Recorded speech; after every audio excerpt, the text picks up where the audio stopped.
children, what we currently have in our textbooks is not a vocal recount from someone of the era. Rather, it's only a theory that we came up with. We have no records of what happened. The protagonist of our story, she did not have a diary that she kept at this time.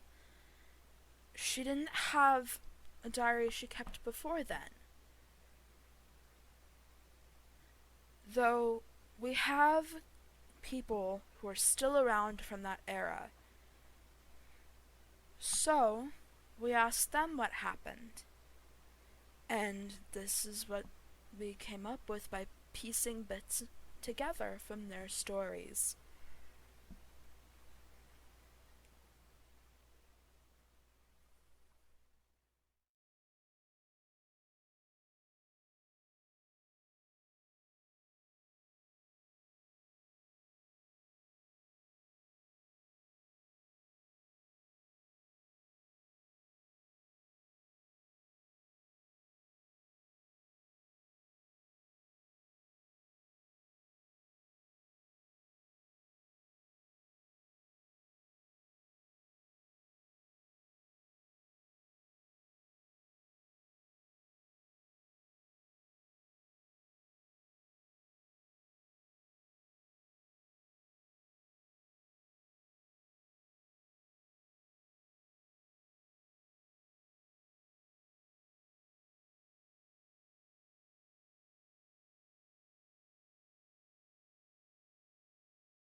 She stumbled around curiously, almost, as if she had just landed in a brand new world, and she had never been around before.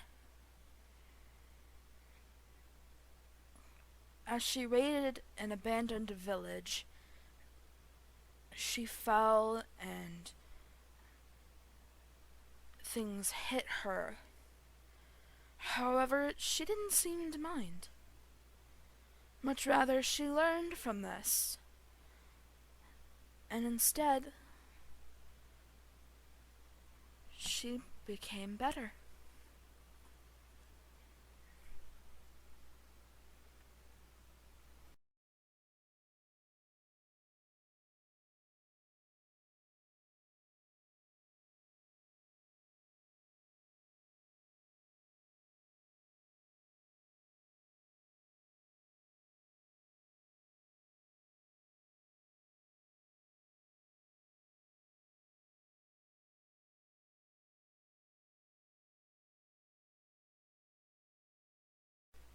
It seemed she had a sort of instinct for what to do. Instead of just fumbling around aimlessly, she knew how to pull carrots out of the ground, how to open chests, how to get potatoes, how to not die because potatoes were poisonous. It seemed that she had been in a world like that before. But she hadn't, in a way.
Soon after she had taken all she could from the village, she began running off into the woods.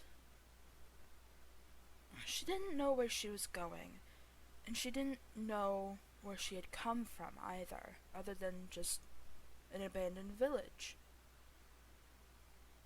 So, instead of sitting like a goose on a pylon, she decided to go out and see what she could find. See what the world had to offer her.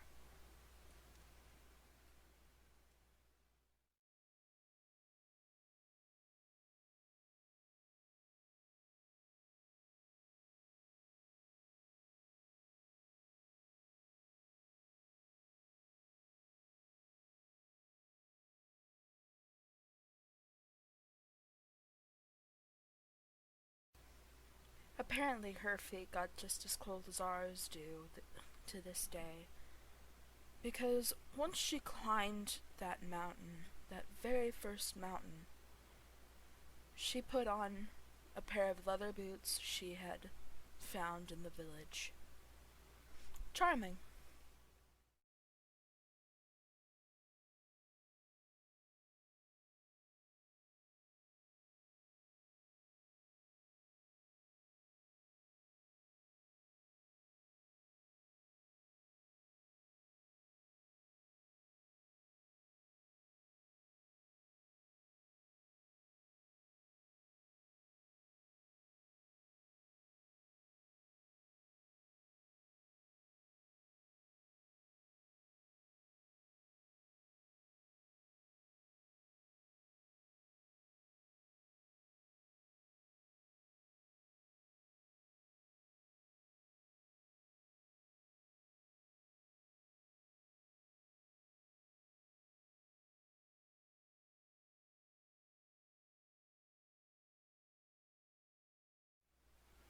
It seemed like she wasn't the brightest, as when she was up on top of that mountain, instead of climbing back down the sides, she jumped off of the cliff onto a tree.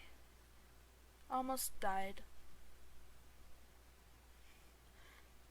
To those who think that they aren't as smart as everyone else is, and that they can't make it anywhere in life because of their intelligence,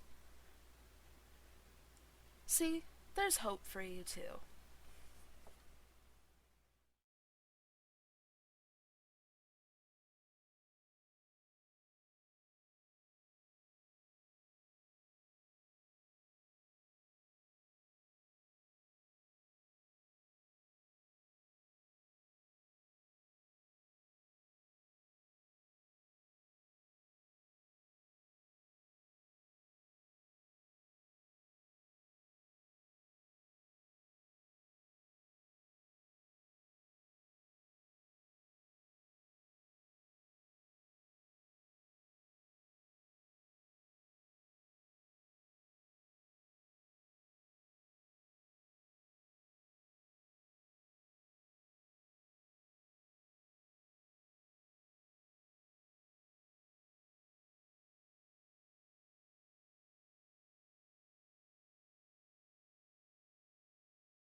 Some of our patrons, as some of the scientists call them,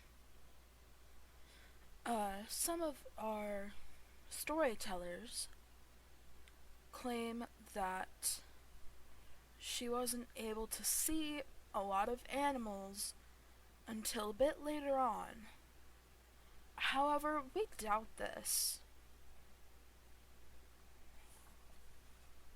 As that very first day came to a close at sunset,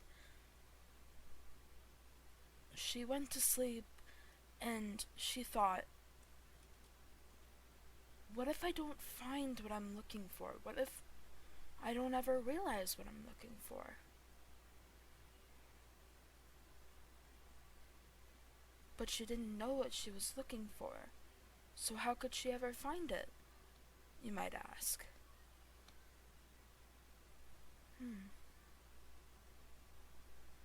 Who knows?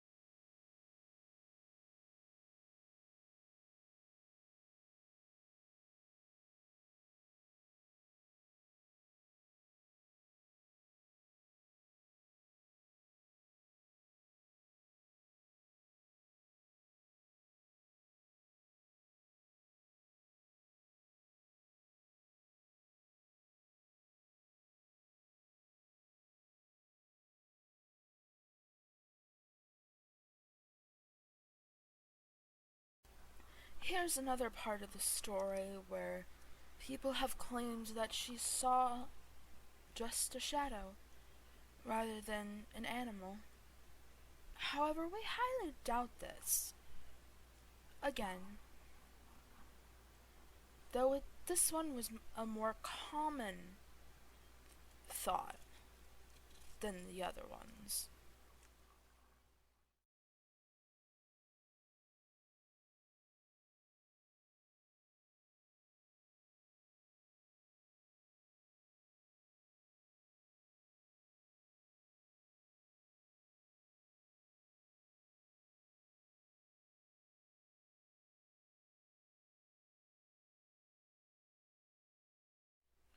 After swimming in a lake for a little bit, she came up in a birch forest. She found beauty in just the simple notches in the wood, though nobody knows if that's actually the case. However, we do have old flowers that were pressed into books, suggesting that she did pick some flowers, whether to make dye out of them or to just have them there. We don't know.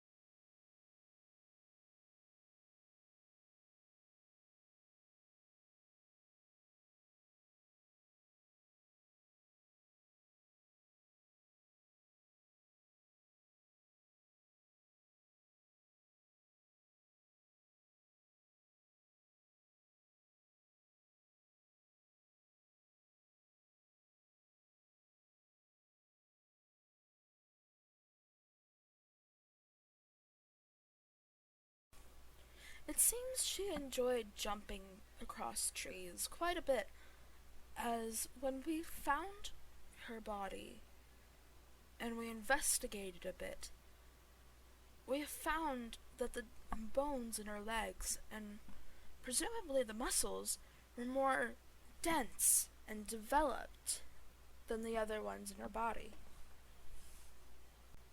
I know, it sounds silly, but who can argue with scientific evidence?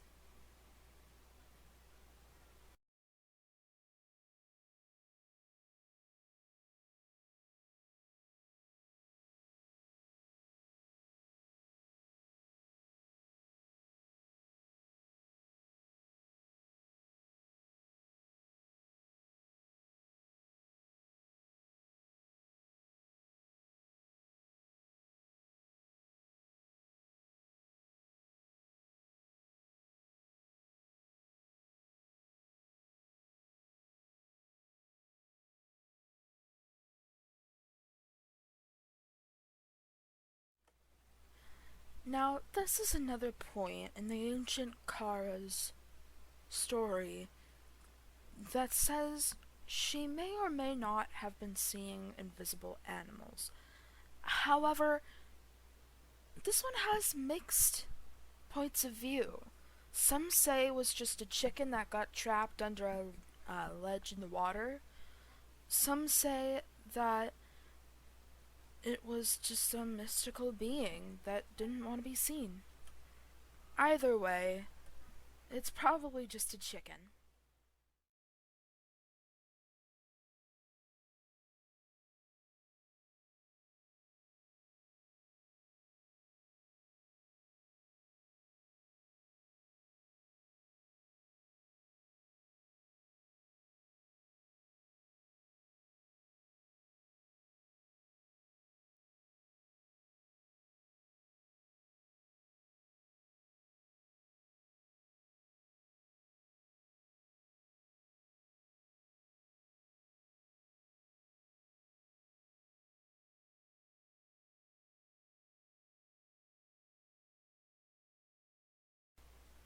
Most say that Cara was not the most observant of people, even in the best of times.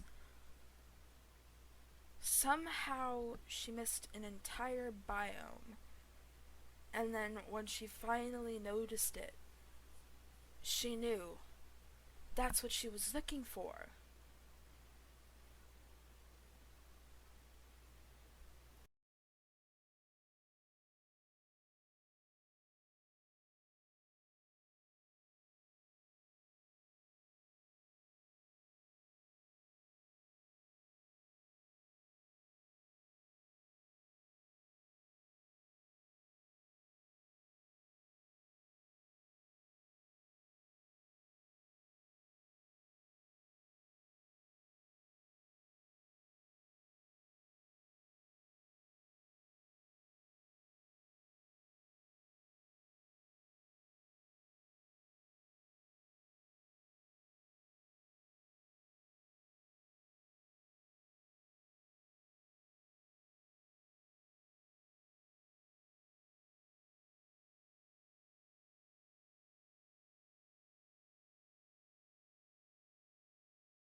Nobody knows what drew her to that Sakura biome, though most speculate that it was just the strange way the world was shaped. Perhaps that was what she liked about it. Perhaps it was maybe just how rich in minerals the area was. Maybe it was how many holes there were in the ground. Or maybe it was a mixture of the three. But what she did know was that it was going to be her home for perhaps the rest of her life. She loved it in that biome.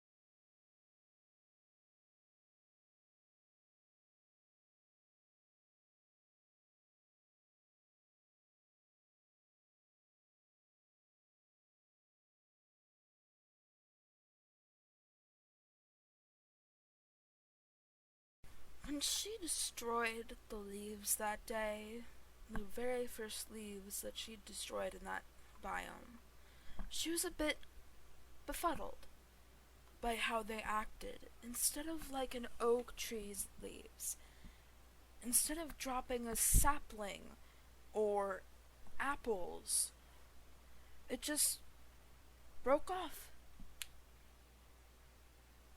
It decided that it wanted to be moved. So, she moved it.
When Cara saw that very first oddly shapen mountain, she decided that was what she was going to climb up. She was going to dig a hole in the side so that she could go up to the top whenever she wanted. And so, she did. One step at a time.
It seems that she adored animals. Not just dogs and cats, but animals in general, other than bears. Apparently, she didn't really like bears. Nobody knows what her grudge against bears was, but she just didn't like them.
From the get-go, it seemed like she was a very good miner. It seemed she was very uh, talented in a lot of different fields, even though she was just a simple merchant. Though nobody knows how just a simple merchant came to become a queen. The queen of an entire universe of kingdoms. Who am I kidding? We all have to start somewhere.